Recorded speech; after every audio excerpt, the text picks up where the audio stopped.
क्या आप शारीरिक, मानसिक, सामाजिक और आध्यात्मिक रूप से स्वस्थ रहना चाहते हैं?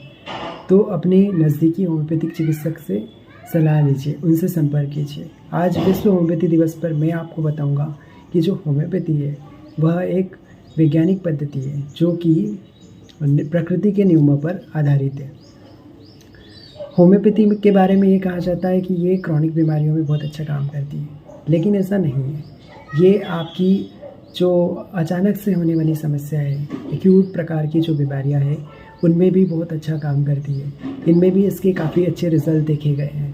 तो आप इनके लिए भी अपने होम्योपैथिक चिकित्सक से संपर्क कर सकते हैं, क्योंकि जैसे हम देखते हैं कि कई बार कोई चोट लगती है या बुखार आता है, सर दर्द होता है, सर्दी खांसी, इन सारी बीमारियों में भी इसके अच्छे एक्शन देखे गए हैं। हालांकि क्रॉनिक बीमारियों के लिए तो ये पहले से ही बहुत ही प्रचलित पद्धति है, ठीक है। इसके लिए कहा जाता है कि ये जड़ से समस्या को हटाने के लिए जानी जाती है, तो ये जड़ से हटा देगी, है ना। तो कई बार हम ये भी सुनते हैं कि इसमें क्या होता है कि कोई साइड इफ़ेक्ट नहीं होते, तो इसको लोग खुद से लेते हैं। तो साइड इफ़ेक्ट तो अगर ऐसा कहना गलत है, क्योंकि अगर ये एक्शन कर रही है तो कहीं ना कहीं रिएक्शन भी आएगा। तो जो रिएक्शन है वो तो हर पद्धति में होता है। बैड रिएक्शंस भी देखने को मिल सकते हैं, एग्रावेशंस भी देखने को मिल सकते हैं, अगर इसको खुद से लिया जाए, ठीक है। तो जो बिना चिकित्सक की सलाह लिए अगर होम्योपैथिक मेडिसिन को अगर आप लगातार लेंगे, बार बार रिपीट करेंगे, तो इसके एग्रावेशंस भी आ सकते हैं, ठीक है। दूसरा इसके बारे में ये कहा जाता है कि ये देर से काम करती है, तो देर से काम करना भी इसके बारे में ये मिथ है, क्योंकि इसमें क्या रहता है, ये वर्क करती है थ्रू द नर्व के थ्रू काम करती है आपको।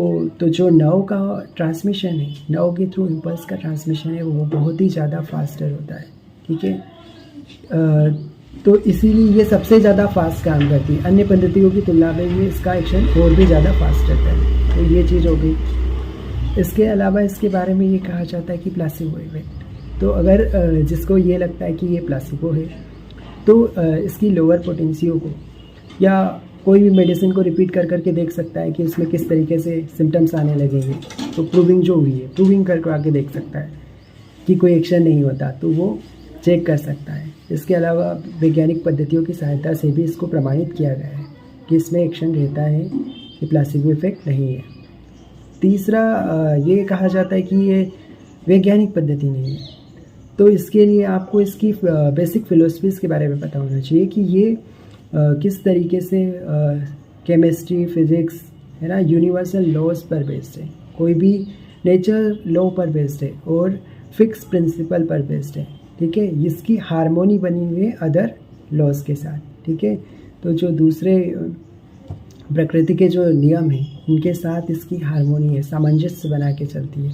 अगर वो नियम अगर सही है तो ये भी सही होना चाहिए, ठीक है। क्योंकि इसमें क्या है, एक्सपेरिमेंट पर बेस्ड है, ऑब्जर्वेशन पर बेस्ड है, इंडक्टिव लॉजिक पर बेस्ड है, तो ये अपन नहीं कह सकते कि ये साइंटिफिक नहीं है। इसके लिए आप इसकी फ़िलोसफीज़ को पढ़ सकते हैं, ठीक है।